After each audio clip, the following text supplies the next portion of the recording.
And this is the dorsal column medial lemniscal pathway we're talking about here. So, dorsal column medial lemniscal pathway. And so we depolarize the sensory receptor that sends action potentials. It's actually going up. Is that going up the ipsilateral dorsal column, or is that going up the contralateral?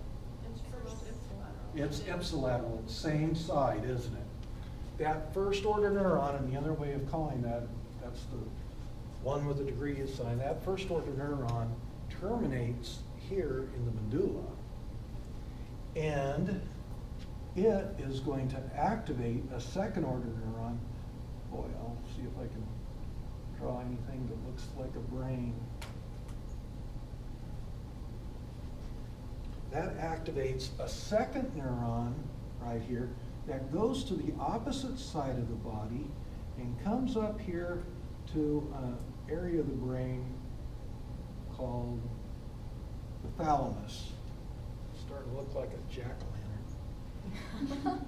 So it comes up here, and the second order neuron innervates a specific area in the thalamus. Now, for fine tactile sensation, can we identify that finely, or is that a diffuse sensation? I'm sorry, what? We can point exactly where it is. So it's fine tactile sensation. And for you to perceive something very, very closely, what area of your brain do you know has to be activated? That somatosensory cortex. So that's right. So we have a third order neuron. So this is a second order neuron, and this is a third order neuron. So from the back of my hand to right here into the part of the brain that's associated with the back of the hand, that is the pathway. And this is called the dorsal column right here, and now it's going up the medial meniscal tract. That's where that second part of that name came from, dorsal column, medial meniscal. So, some things. That first order neuron, it's going to come in via an ipsilateral dorsal nerve root. It's going to go up an ipsilateral dorsal column, won't it? It's going to synapse with, a second order neuron someplace in the medulla, and that second order neuron immediately crosses over to the contralateral side, okay? And then that projects superiorly and synapses someplace in the contralateral thalamus. Your thalamus is this filtering and sensory integration area of the brain. All sorts of sensations end up going up and passing to and sometimes through the thalamus. So sensory information here from the back of my hand, that would go through here. And this happens to send a second order neuron to the somatosensory cortex, of the contralateral somatosensory cortex of the brain. And that's why we have great location discrimination. Now, these tend to be pretty big, like A beta neurons. So the dorsal column medial meniscal pathway, this innervates the surface of your body and many joints. So our position senses utilize this pathway. This happens to be large, fast neurons, because it's A beta. Boy, oh boy, there's so it's movement, pressure, vibration, those types of things. So what kinds of, okay, so think about it. There's like 5 general types of sensory receptors. We have chemoreceptors, we have mechanoreceptors, we have photoreceptors, we have nociceptors, thermoreceptors. So the dorsal is mainly mechanical? Those would be, the vast majority of these are mechanoreceptors. Exactly. So, let's kind of contrast and compare. I was hoping that we would let's say, I have a black one. yes. Oh, thank you, thank you, thank you. Man, you guys come loaded with, don't forget this.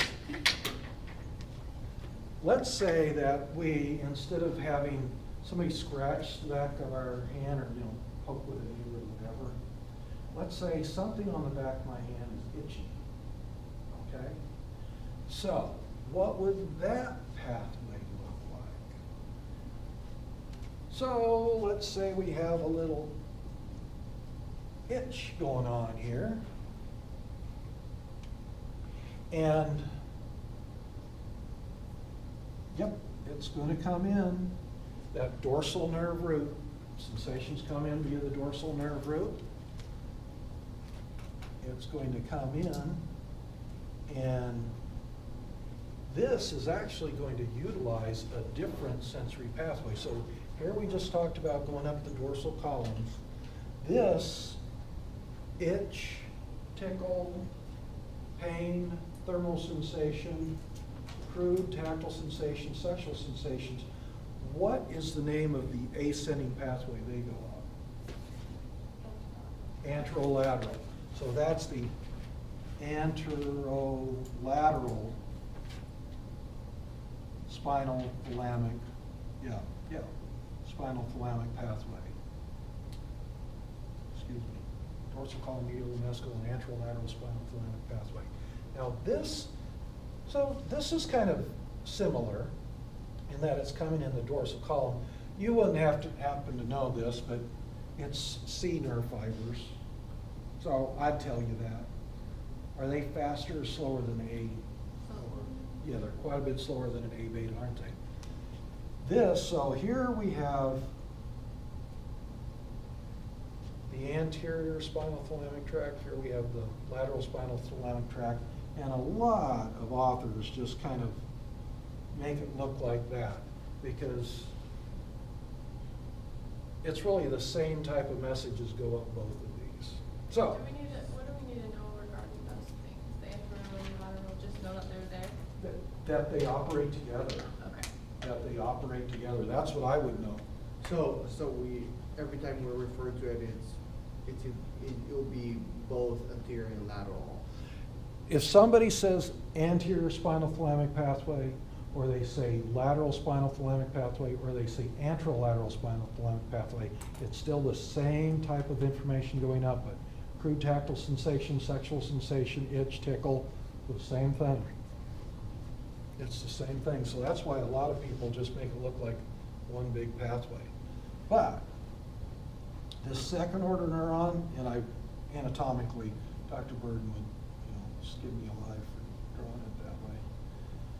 But the point is that crosses over to the contralateral side at the spinal level where it came in. It doesn't wait until it gets up here into the medulla. Whoops. I didn't mean to stop there. I was kind of making my point. Okay, so this projects to the contralateral thalamus. Now, there's something kind of interesting here if you think about it. In both cases, whether it was that fine tactile sensory pathway or this itch, what's the termination point for the second order neuron for both of them? Contralateral thalamus, isn't it? So when you think about second order neurons, you think about the thalamus, don't you? And then the anterolateral can go to the somatic cortex, but it doesn't always. Exactly. Some of these pathways, itch doesn't do it as much, but some of the anterolateral, they do send some third order neurons to, that's exactly right. And so the anterolateral spinal thalamic pathway, what does it have in common with the dorsal column medial meniscal? That sensory information is going to come in posterior nerve roots. It's going to ascend, okay? The second order neurons are both going to run up here to the thalamus, but their level in which where they cross over is different. Dorsal column, it's the first order neuron synapses here in the medulla with the anterolateral, the synapses here, actually in the posterior horn of the So the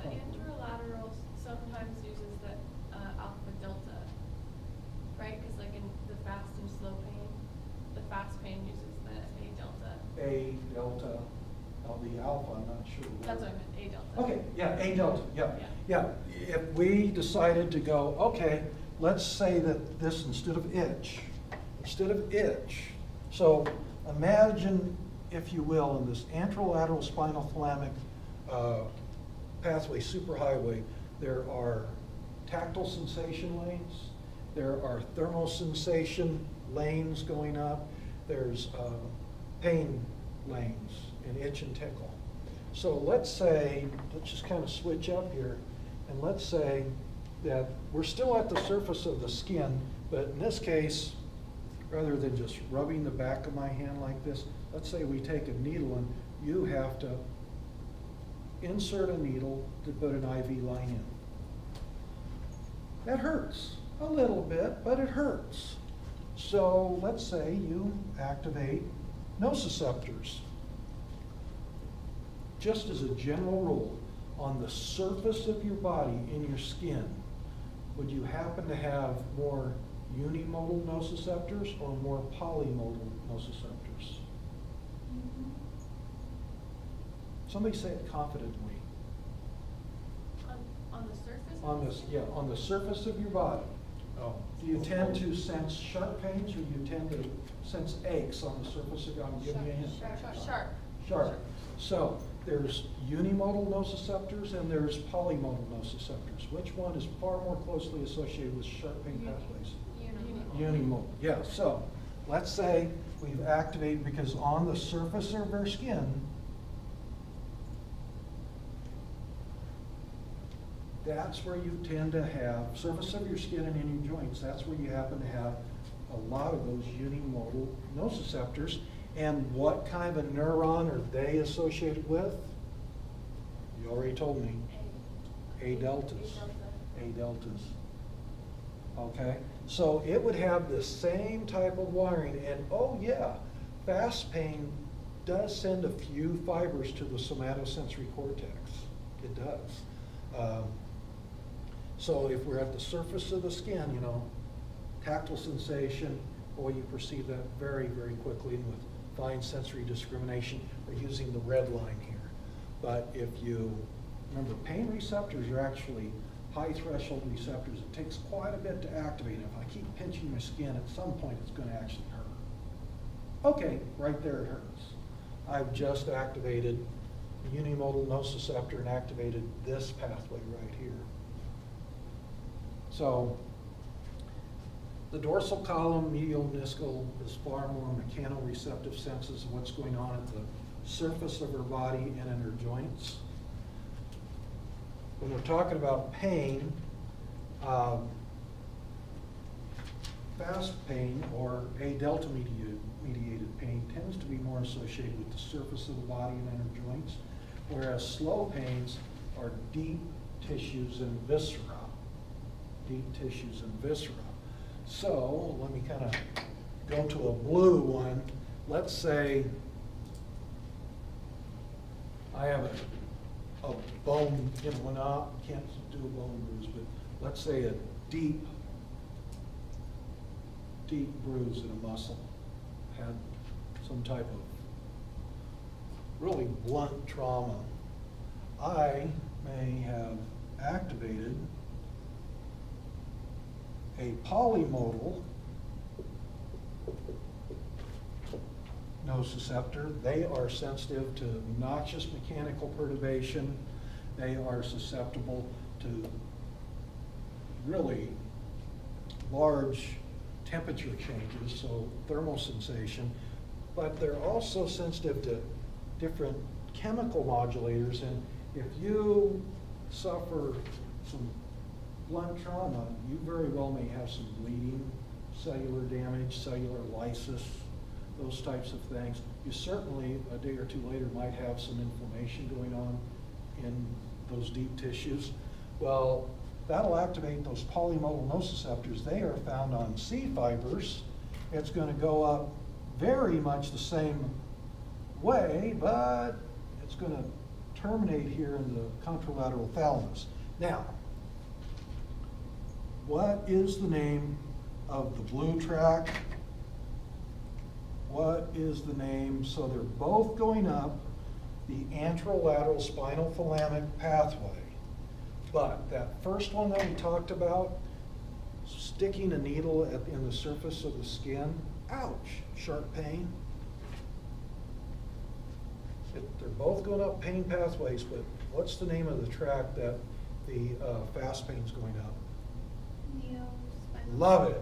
Excellent. Neo-spinothalamic tract. That's for the fast pain pathway. And what is it for slow? Paleo. Paleo.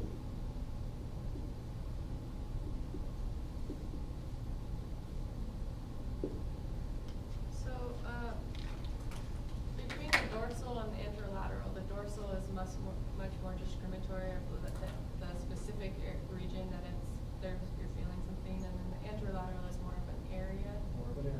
But then, when we go into the specifics of the anterolateral for pain, it talks about neo being more specific, and that's because it's going all over Yeah, the cortex.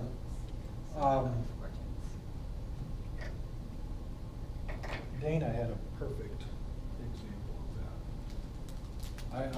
I thought it was just dead on. Slow pain is kind of analogous to the neighborhood. Okay? So the whole neighborhood has a sensation. Fast pain is like the house. Tactile sensation, it's the upstairs closet. Does that kind of make sense? Yes, One, you kind of perceive an area. One, with fast pain, it's still a little area-ish, but it's far, far more localized than slow pain. A tactile sensation, you can usually tell within a millimeter or two, here it is. So that's the upstairs closet. And it's like, wow, that's pretty cool. I like that. And I'm going to remember it because it just makes sense to me. yeah. It just makes sense to me. And in both cases, for pain, yes, slow pains, that's the blue one. It terminates in that contralateral thalamus. Very, very few, if any, projections to the somatosensory cortex. Fast pains going up the black line, not nearly as many projections to the somatosensory cortex, but there are some. So there is some location discrimination, there is some intensity discrimination. So is that starting to get at the types of things you wanted to talk about? So that's the sensory. We still have some motor stuff we can talk about here. But what other things about those types of things? One other concepts that these types of things that you want to talk about. So for the dorsal column, Medial lemniscal. medial lemniscal pathway, it's only tactile sensation, right? Well, it's not just tactile because in your joints, it's tactile and proprioceptive primarily. Okay. So proprioceptive position of joints and so forth. Okay. That's So also kind of part of that. Spatial location of joints. Yes. And then, what about pressure? Is that also? Okay, because there is fine movement, vibration, pressure. There's tactile receptors for that go up. But you also have in deeper tissues, if you do a little bit deeper rub, there are pressure, movement, vibration receptors in deeper tissue as well. And they can sometimes be activated, and you know, it's the area, you feel it in the area.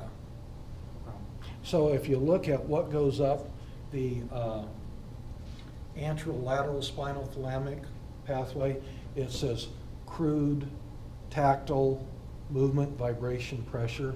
Crude meaning it's kind of the area. And then the thermal sensation, pain sensation, sexual sensation, itch and tickle. So, this is kind of a different topic, but the first question on the review that you posted, I was kind of confused as to where that was going.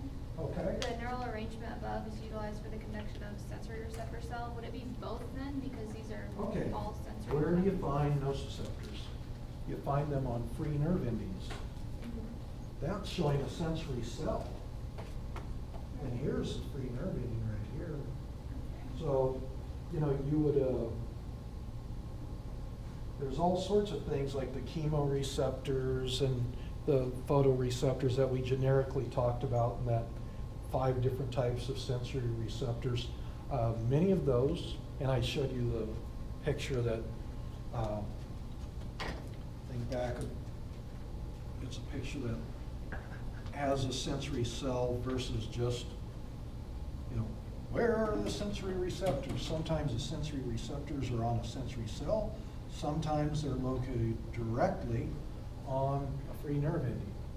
And pain, it's on the free nerve ending. There are no sensory cells for pain. They're right on the neuron themselves. Well, what about the other categories? Do the other categories use the sensory?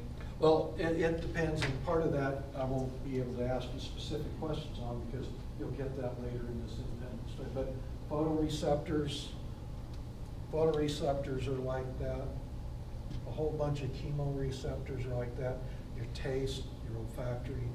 Is pain the only one that's like for sure? It's not the only one. It's the only one that I've specifically talked about now. Okay, so it would be neither. Well, actually, no, now that I think about it, because I showed you a picture of a Pacinian corpuscle. That's a pressure. Oh, yeah. That is, all of those tactile sensory, the Ruffinians, Pacinian corpuscles and so forth that I said, don't memorize that list. But these are actually found on the end of the afferent neuron. And so pressure on that guy, that's not a sensory cell. That's a sensory receptor found on the end of that neuron. And do remember, and you know, while we're there, I'm glad you kind of brought this up, because this was getting at all sensory receptors kind of activate in the same way, that there's some type of perturbation, in this case is pressure, that causes a membrane permeability change, that causes a membrane potential change, a change in electrical voltage that can then now spread to this neuron. And if it's myelinated, the first action potentials you see are at the first node, and then it carries on. So let's do, but looking at, so this is what is drawn on that illustration, right? So your sensory receptors are right here. The general rule is what I kind of showed you, is that for sensory cells, this is all graded potentials. They do release some transmitter that, just like everything you saw before, you have graded potentials here, and if the graded potentials are strong enough, then you get action potentials once you get farther into the axon. So all sensory receptors, and we haven't talked much about them, or excuse me, sensory cells, all sensory cells, when they're like this, just nothing but graded potentials on them. But neurons themselves, yeah, they're graded right here. This would be the dendrites of this neuron right here. This would be this sensory receptor for this one, but it's graded potentials right here, and if that's strong enough, then we get action potentials from that point on. So the synaptic terminals is graded potentials as well? Yes, this is this is sensory cells don't have really synaptic terminals, Okay. but they do release packets of a transmitter. So that's a hell of a good, that's a really good question. That's a really good question. They don't have what you and I would call synaptic terminals. Because in the picture with the dendrites, the synaptic terminals were under the action potential area. Well, now when you're talking about a neuron to neuron, those would be synaptic terminals with dendrites. You know, that's different from the interaction between a sensory cell and then, for example, the inner hair cell for hearing, oops. So here's some cilius right there that if they get bent, that and then you actually have, whoops, the neuron is right on it. So if these hair cells get bent, it causes a graded potential across that sensory hair cell, and it's releasing a transmitter, which if enough is released, you'll get a graded potential in these dendrites right here, leading to action potentials along this axon.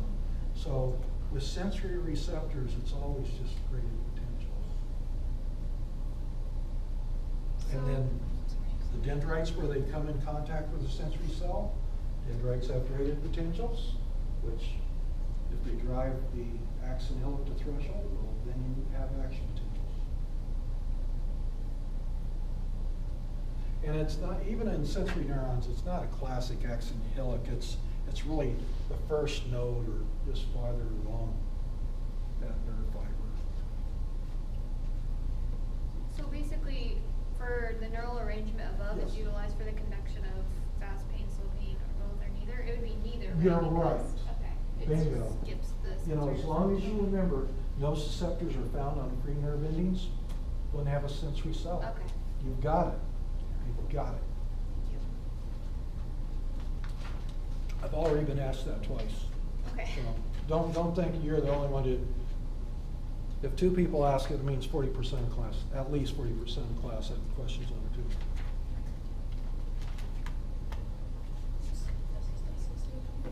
So like, this is the sensory receptor cell, this is the associated neuron. So you wouldn't need this because the receptors. Let me You don't need any of that for pain. let me find where it is in the notes when we're talking about general neurophysiological mechanisms.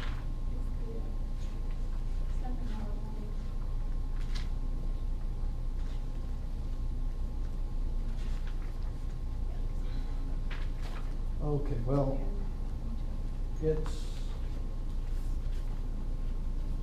on page 6 of neurophysiology ones that there's this, and I talked about graded potentials here. You can see I drew in action potentials. I had like 4 slides. One of the 4 slides showed graded potentials here, graded potentials here, then action potentials here, action potentials here. So, and remember this one, this slide I said, boy, oh boy, oh boy. You know that figure very, very well. That's figure 7-2. That one, you can ask 20 questions off of that one.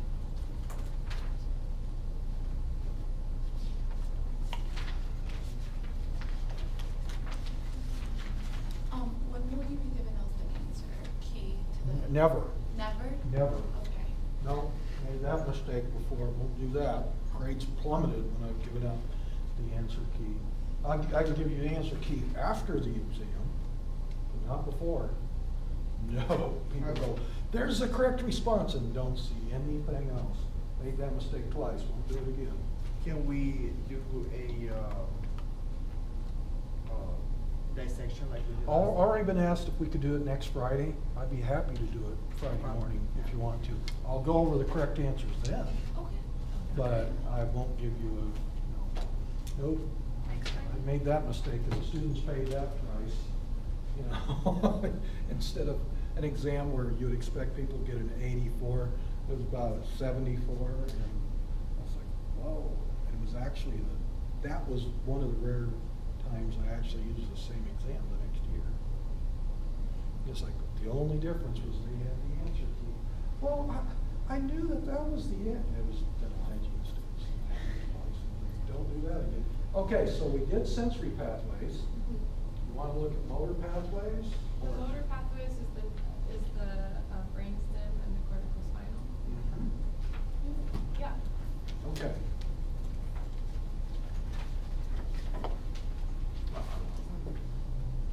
Do you think this is, No, you can go ahead. can I get rid of this? Okay.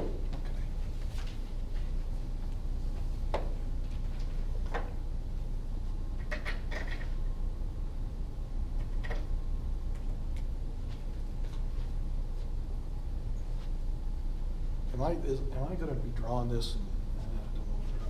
You can You erase can erase that. Can I? Yeah, I mean, Yeah. that is so Yeah. beautiful, I've never, I know, right? We got a bunch of pictures of them. Yeah, it's been a while. okay, but it's just gorgeous though. Heartbreaking. Yeah. You know, you guys are working at a much higher level than the stuff that I'm doing over. At least where things are and where things go.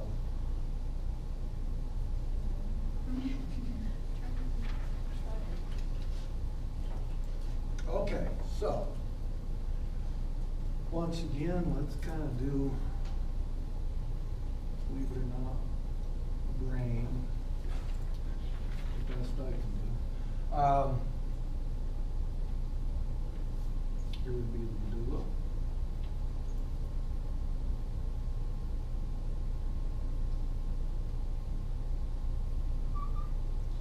Here's the spinal cord.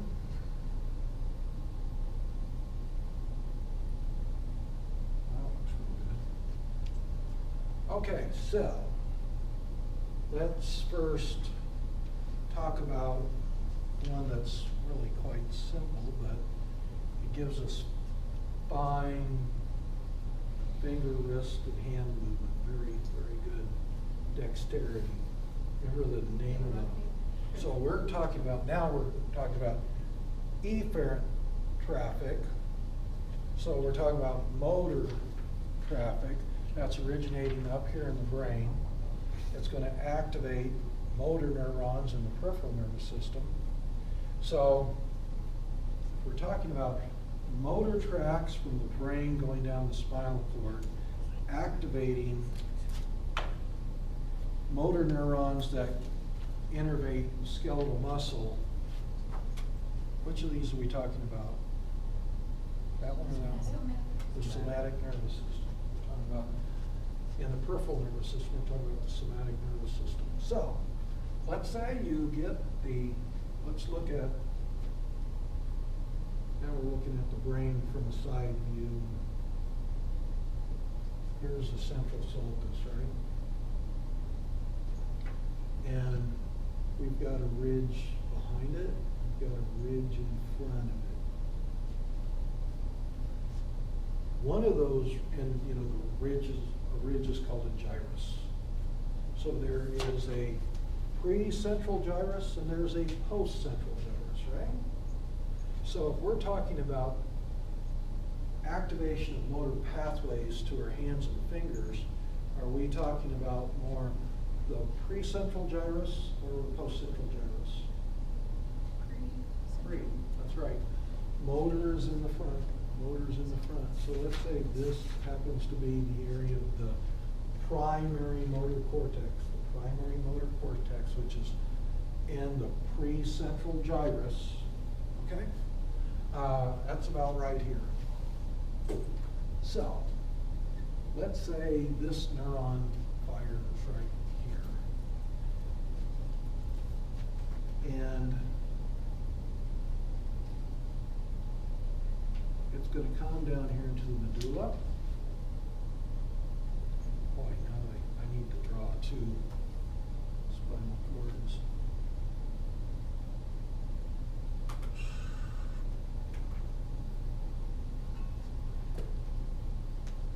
Once we get into the spinal cord,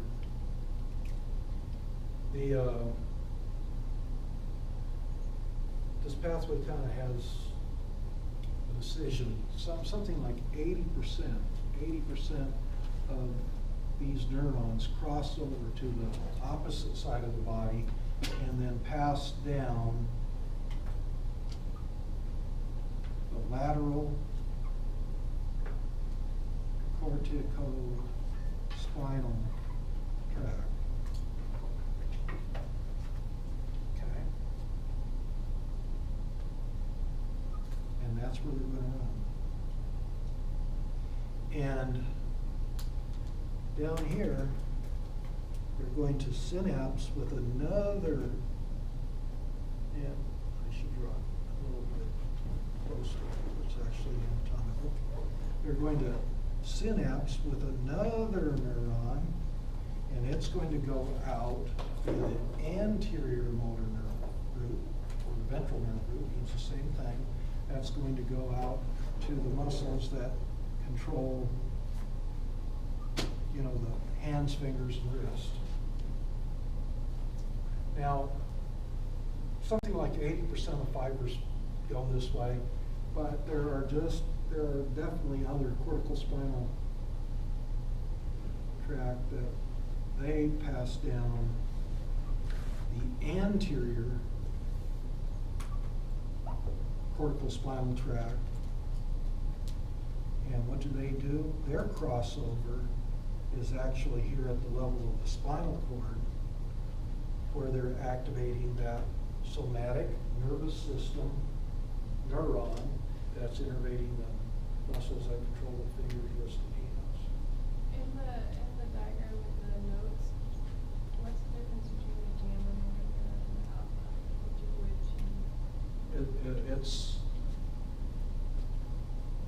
It turns out that these pathways will activate both A alpha and A gamma Okay. motor neurons, because let's think about it. That's a really good question. This is far more A alpha for this pathway, as it turns out. But remember, a lot of the muscles, so we're talking about muscles in our forearm and in our hands that are really controlling our fingers, right? And we have, remember those stretch reflexes? We have intrafusal muscle fibers that sense stretch. Really most, but not all muscles across the body. And the extrafusal muscle fibers, they're the muscle fibers that lead to tension generation. The intrafusal fibers are the ones that have muscle spindles that are constantly checking, is the muscle being stretched too fast? Okay? The ends of those are innervated by the gamma motor neurons. The tension or movement generating muscles are innervated by the alpha motor neurons. So it's just so happens that these will activate both of those, because you need both. You want to be able to sense stretch, and you want to be able to power the motor. Sensing stretch is the gamma? Is that- Pardon me? Sensing stretch is the gamma? Yes. Okay. Yes, because let me draw a muscle spindle cell. This is part of the intrafusal muscle fibers. So in here we have the stretch sensing. So this is an afferent muscle spindle that senses stretch. But we have to contract the muscle fibers on the ends of that, and that happens to be the A gamma motor neuron. So this information is going in this direction, this is going in that direction. Okay? Yeah.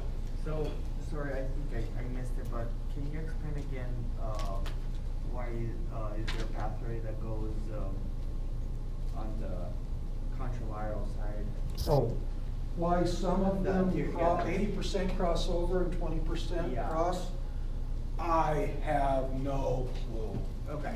I can understand, because embryologically, during, you know, you guys don't, you have some embryology, right, in your courses, but not a whole lot? Not much. Well, during development with the nervous system, there's this rotation that happens, and that's why, generally speaking, the right side of the body is controlled by the left side of the brain because of the rotation during embryonic development. Mm-hmm. That explains all these. Doesn't explain those 20%. I don't know. Okay. I don't know why we have a backup system. I bet there's a good reason for it. Smarter people would know it, but I don't. So does that mean if you have, let's say, some sort of a damage on, like your right motor Yeah, cortex? if you damage right here, would you still have some motor function? But I don't honestly know, and I always try to be honest with you, that this 80% versus 20% holds up for every muscle group. Okay. I don't know, maybe with one muscle group, it's like 100% from this, and a different muscle group, it might be more on the other, but overall the average is 80-20. I don't know that. Okay. I don't know that. Neurology has always scared me. So, Is it crossing at the medulla, or is it? no. Oh, yeah, yes. Yeah, It yeah. crosses at the Sorry. medulla? Yes, it's called the medullary pyramids. Okay. And if we had a gross book right now, you would see in the back of the medulla, it looks kind of like this. It looks crosshatched. The ones from the right brain is crossing, and ones from the left are crossing the other direction. So there's an area in the back of the medulla, it's called the pyramids, or the medullary crossover, and it looks kind of like that. And I mean, you can see it. One can see it, and it's like, what the heck's going on? Well, that's what's going on right there. Okay, so that's the cortical spinal tract. And the cortical spinal, that's the one with more fine movements. fingers, Fine hands. movement of the hands, wrists, and fingers. And then the next one is like posture Posture and more gross movement. and walking. Yeah, although this is where I really should learn more about it. People who lose their hands and they start using their toes as fingers and their feet as hands, they become incredibly dexterous. They can count change with their toes, pick it up and put it on the counter. It's just unbelievable. And one of the gross anatomists I learned from said he was in the Air Force and he had just come back from overseas and he stopped into a bar. It was at the officers club. And he said, the guy's sitting there at the bar having a beer. He says, I'll buy you a beer. And he said, oh, it's nice. And the guy reaches down and gets some money and puts it on counts out the change. It was like 65 cents for a draw of beer. And he counts it out, puts it up on the bar. And he says, so what's remarkable about this story? And, most of us were saying, you're kind of a hard ass. I wouldn't buy you a beer. And we thought it was remarkable somebody would buy him a beer. But he said, what was remarkable to me is this guy was missing arms and he was doing this with his toes and feet. And since that time, I've learned about a lot more people who have the ability. So I don't know if that cortical spinal tract, if we might have that also to some degree going to our toes and feet too. I've been literally for 15 years I've thought about it and I've never looked it up. But you clearly have fine gripping ability. And I wouldn't be one bit surprised if you look at tree climbing primates, they probably have it developed. But, okay, brainstem tracts.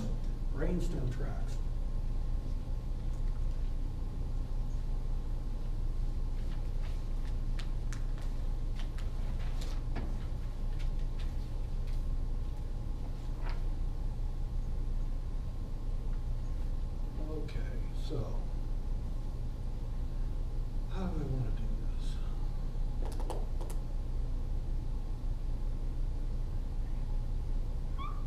So brain, spinal cord, believe it or not. We have the cerebellum back here. We have, so we're sitting on top of the brain stem here. And so the brain stem is the medulla, which pons is your mesencephalon.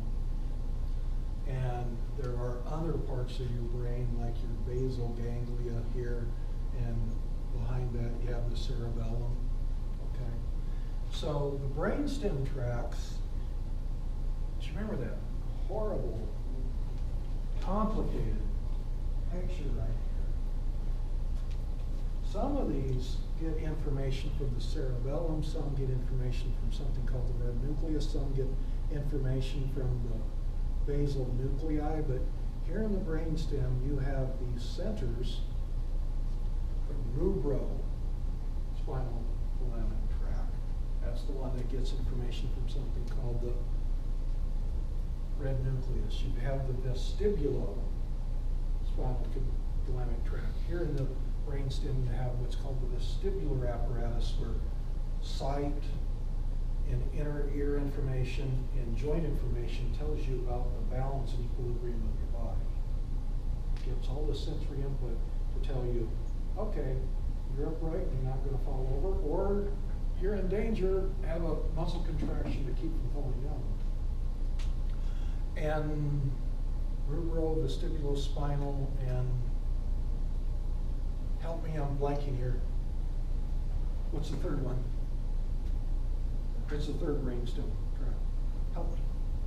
I can't. Reticulospinal? Reticulospinal, okay.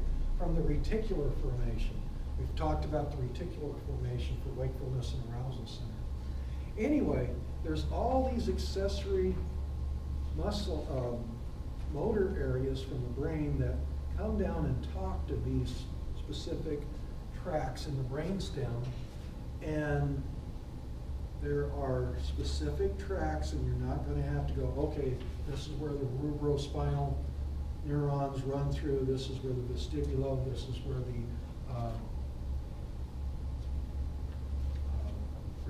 reticular ones run through, but they run through these dedicated tracts. And the interesting to me thing is these brainstem tracts, almost all of them stay on this ipsilateral side of the body.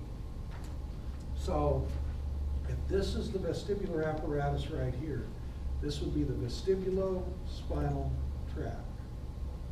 So important for balance and equilibrium and staying upright. Oh, he's supposed to not be in the room now? No, I just wanted to let you know that I'm kind of set the alarm and everything. All you have to do is closing the door behind you, like this off door over here. Okay. Everything else is already locked. Okay.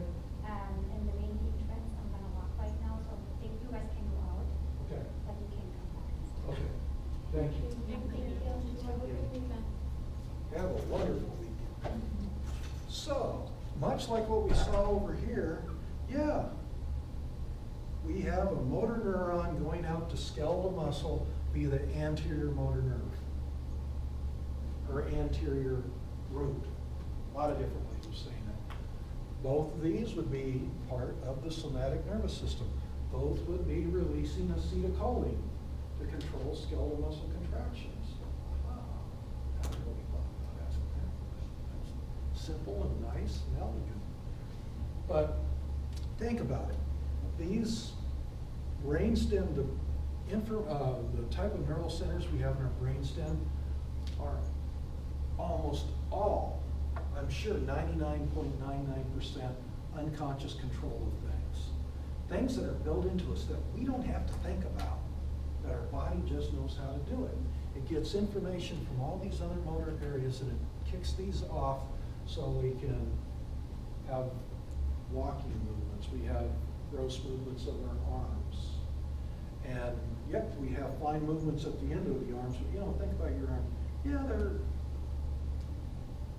Yeah, if you shot free throws for a living, you'd want it to be absolutely perfect, and these are developed, no doubt about it. But those are largely,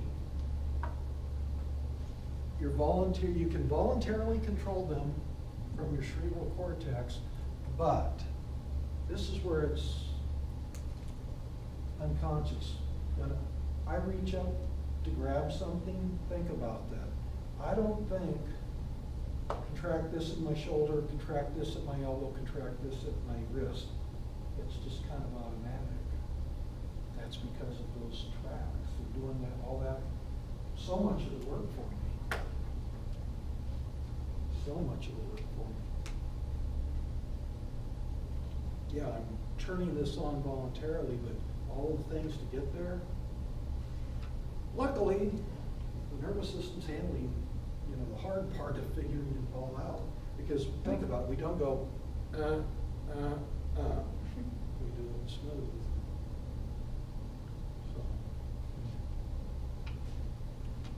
So, compared to before we started, are you a little more clear on them now? Good. For the test, how far are you planning to cover, or how far are you planning to like have us? Like, are we gonna Yes, it'll be sometime, we have to get to what's called a logical stopping point for cardiovascular. I want to get to something where you can understand, there can be questions that are logical. If you cut right off at a certain, it's like, well, you can't ask questions on any of it because it's not the full picture.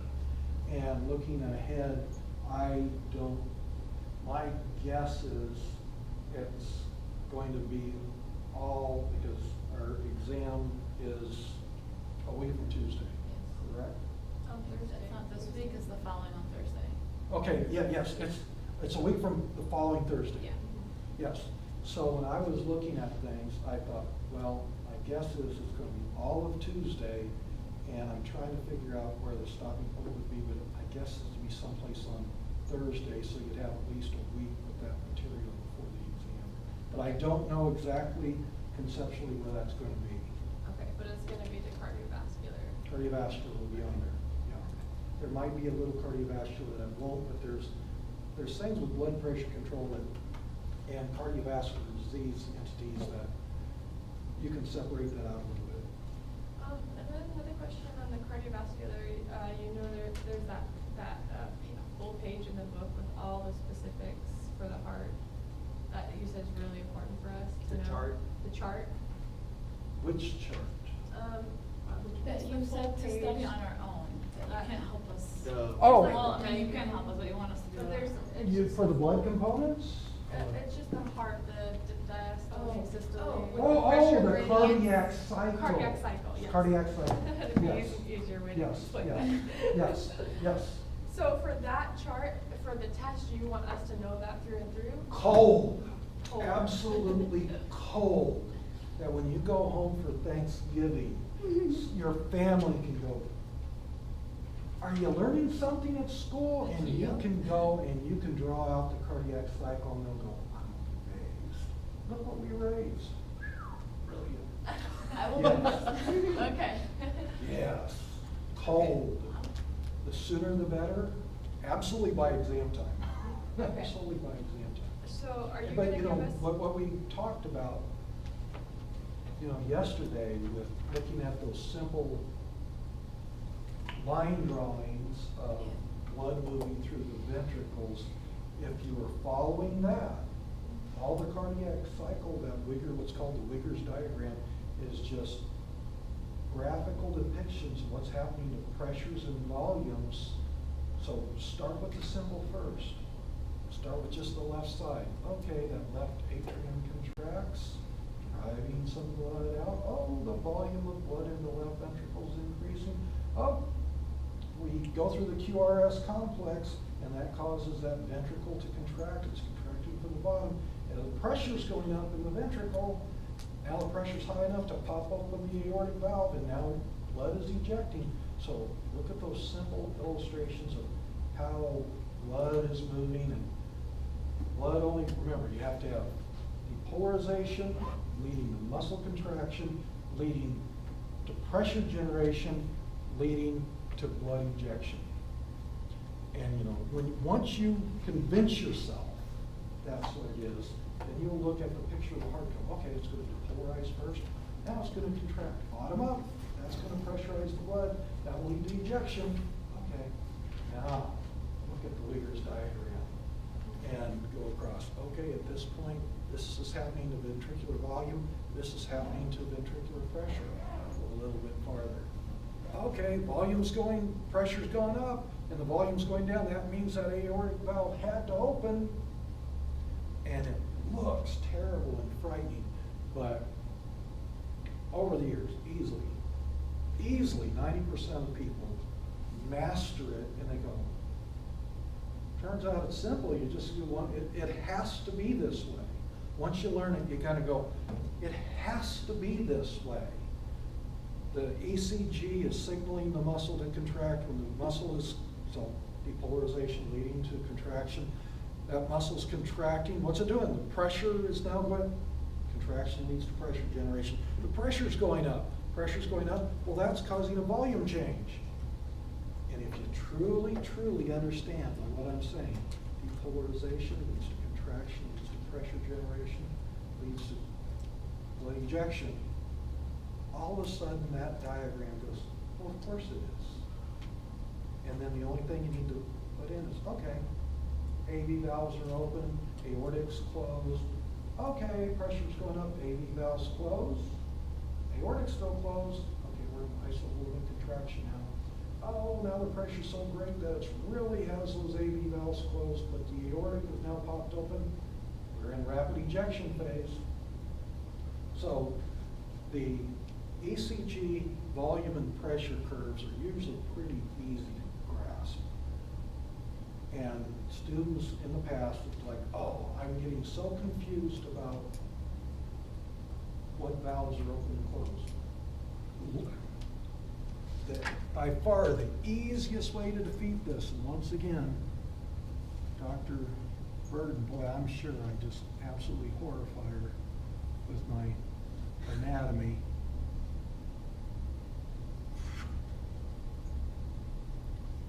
Literally draw this out for yourself. Draw it out, draw it out, draw it out.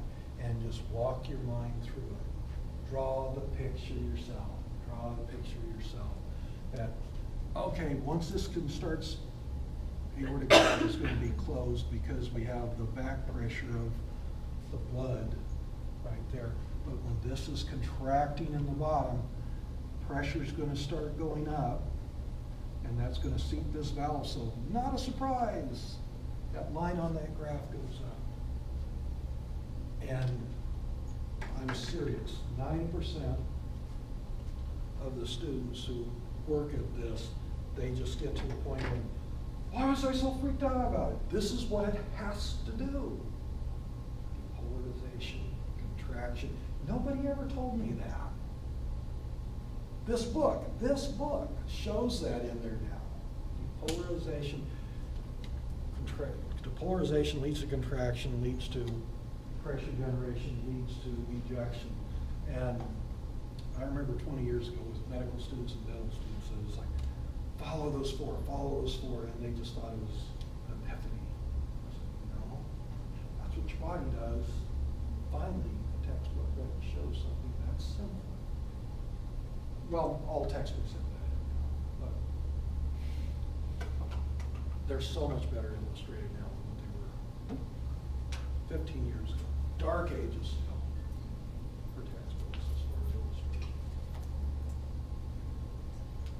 You said you're gonna put a short PowerPoint, like for independent study on the special census. Are you still gonna do that? Yeah, oh yeah, but that won't be until the end of the semester when you'll have questions on that. Okay, Yes. so that's like more exams. Yeah, for I'm, the I final. have big ones right now, and I'm trying to figure out how to minimize them a little bit. You guys do need to know something about all the census. But I used to teach audiology to the audiology students on the East Campus for the University College of Dentistry is here, and just across the parking lot to the east is the audiology program. So I'd go over there and I'd teach over there. You don't need to know it to the degree that a professional audiologist takes to do it. So I'm cutting it down to just look at, whoop, I erased it. How do you vibrate that hair cell? Turns out there's a ceiling and there's a floor. The floor is flexible. When the flexible floor is vibrating up and down, it bends the hair cells. That causes a greater potential. That can lead to action potentials and go, oh, I hear a mid-range sound. Which turns out to be, once you guys are now at a position that you know about graded potentials, action potentials, sending information from here to there, you're going to absorb it very, very quickly. And then the questions that you gave out for us, that's just covering what we've covered so far? Or is it pretty much all the material for the There's test? not a cardiovascular question in there. Okay, so were you going to give us There's some not questions a- for cardiovascular? Yeah, I'll or- give you some more Okay. questions. I'll give you some more questions on that, yeah, absolutely. Awesome. Thank you so much. Yeah, thank you. What else? Oh, I had a question, something about something different in the, it says that we can get up to 50 points for class, for homework. Yeah. Are we gonna do that what we're going to start, now that you have started to see the types of questions that I think, you know, I don't think it helps anybody to have a question like, which is faster, an A alpha, A beta, A gamma, C? That doesn't do anybody any good. But you know that I might go, which is faster, the afferent neuron in a stretch reflex, or the neuron that conducts sensations for fast pain? You know that's how I write questions, because you're having to apply. Number one, you have to comprehend, then you're applying, right? The other ones is a waste of time. So now that you've gone through an exam, you've seen 2 sets of exam questions, you're going to get, some things are actually going to back up, is you're going to get what look like learning objectives for the material we've already covered and the material to come up. And it'll say something like W36.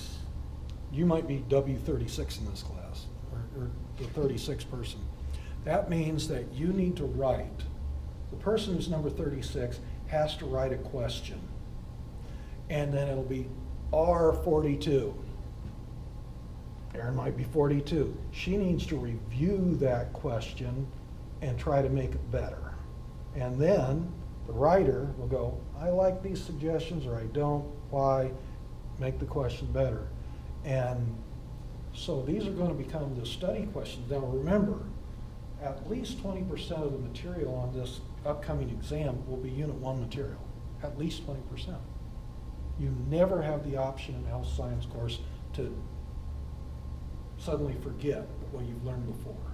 You are always, all exams are cumulative in this course. So, yep, you're going to be writing questions on the material we've already gone over. You'll be writing questions on material yet to go over. That's where those points will come from. And hopefully everybody will, you know, as long as you write a good question, as long as you constructively review the questions you've been asked to review, and we're going to do it in a growing Google's document so everybody can just tap into it. And I don't know if you do it in other classes, it's kind of neat, that it's just very low tech. You can have a question there, and you know that's all in black type, and your explanation, and you're going to write an explanation for why it's correct or not. You know how we do a old question dissection? You're going to do one for your question. So you're not just writing the question, you're writing the dissection of it too, and then a reviewer is going to review your question and dissection and see, you know what, if you add this, it's a more powerful question. Okay. You will give, you know, you were asking about an answer key. This comes with the answer key. You'll say D is the correct response, and here's the reasons why. Guess what? You're going to put that in white type. So when you just look at it, you can't see the answer. Somebody can review it. All you have to do is hover your cursor over that, and you know it pops up. You don't even need to change the color. You just need to go over it, and you can see it. So that's where those points will come from. And once I fully intend that many of the questions that you guys write, I'm hoping that I can use them or modify them for the final. For the final? Yeah, you won't get exactly the same question, but I hope to use those. I hope to modify those for the final. And you'll specifically be given, okay, 2 people will write a question on, I nearly said cardiac cycle. There'll be 10 people write questions on cardiac cycle. That's how important it is. But let's say control of heart rate. 2 people be asked to write questions on that, and either 2 or 4 people be asked to review the question. And so toward the end of the semester, you'll have a whole bunch of example questions for you to help prepare yourself for the final, and hopefully I'll use them next year for people to review. But now you kind of have an idea, the types of questions I like, the ones that, those contrast and compare ones are where you're thinking of two things at the same time.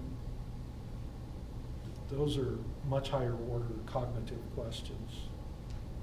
And it's far, it turns out, people who do studies on these things, that develops, you wouldn't think that a written question would develop the thinking processes that go on with clinical decision making. But guess what? Those types of questions build the same processes that, okay, there's three disease processes that I know would cause the symptoms this patient has. So this is what's similar. Now, what differentiates these three from one another? Ah, that's what's different. So that's why healthcare programs should think of questions like that. Because that's what you're going to do with differential diagnosis. Contrast and compare, baby. Over and over and over. For final, you said we're gonna have our third test and then. Third test is the very same day as the final, yeah. When is it? Because it has to be announced in the syllabus. Pardon me? When is the final? Actually, yeah, I did not know, I believe ours is on a Tuesday I think we have a Tuesday morning. So like the 12th? It's in our December 12th. schedule that we got with. Yeah, it came out and I have it sewn, Right here. yeah. So Tuesday Final the 12th? exam schedule. Okay. Yeah, from 7:30 to 9:30 on Tuesday. Okay. Same hour in class. I mean, yeah. Almost. Okay. And actually, well, we'll talk about it. It depends on when they get the doors open. I don't like people pressed for time. Yeah. If we can, now I know you have another exam at like 10:30, is it? I should have It's looked. like right after 10 or 10:30. At 10, Sure. okay. So if on that day, we can work out with the folks up front, if we can start at 7 o'clock, you're not gonna have more questions. It's just take a breath, do as well as you can. I'm far more interested in feeling like you can do well rather than do fast. And if we can happen to go from 7 to 9:30, so much the better. A lot better, especially exam 3 and. But I haven't even talked to them to see if, and I don't even know actually if that's permissible. If some schools have some really rigid things about the length of final exams and so forth. And I don't want to violate something. I'll be finding that out. It's been a learning experience coming over here. I've just found out this morning that looking at your grades on Moodle, you look at the quiz scores and you see a 5 and well, that's an F. Well, if you got a 5, you got 100%. So I didn't get a chance to get that squared away, but I hope that you guys knew that. Yeah, we all figured. Yeah, you know, but at first, all those Fs had to kind of take you by surprise. And unfortunately, I'm working with 2 other student information systems, and I was like, I'm not going to learn Moodle from the ground up. I'm going to let them set up the recording page for me, and then I'll just plug in the numbers. And I can put other things on there, but I haven't dug very deep in the administrative aspects of Moodle. Is that Although I all love the it. quizzes we've had this far? Had We 5. just had 5, okay. Isn't that enough? It feels Well, like more. we really were supposed to have 6, but The you one guys day. had that Thursday Oh, where yeah. you were doing community service stuff. Project impact thing. Yeah. Was it? Yeah. So you, Wait, so is it coming this last Thursday?